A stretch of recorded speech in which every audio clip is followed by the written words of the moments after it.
Продолжается прием заявок для участия во втором конкурсе «Дальний Восток. Земля приключений». В срок до 30 декабря любой желающий старше 10 лет может снять видеоролик о своем путешествии по дальневосточным регионам. Для участия в конкурсе допускаются фильмы длительностью до 8 минут. Кроме того, маршрут показанной в видеоролике должен быть зарегистрирован в МЧС России.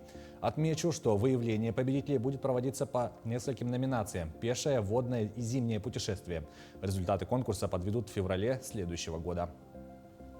Ролик может быть до 8 минут, то есть он даже 30 секунд и меньше может быть тоже. Суть в том, что вы снимаете видеоролик, желательно в горизонтальном формате, чтобы это было как фильм. И нужно, чтобы в начале было название фильма, например, там «Еланка Титары», если это сплав.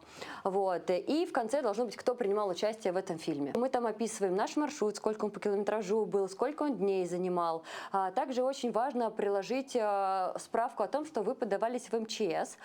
Ее можно запросить у МЧС. Это делается очень легко. У меня заявка этой формы заняла минут 5 от силы.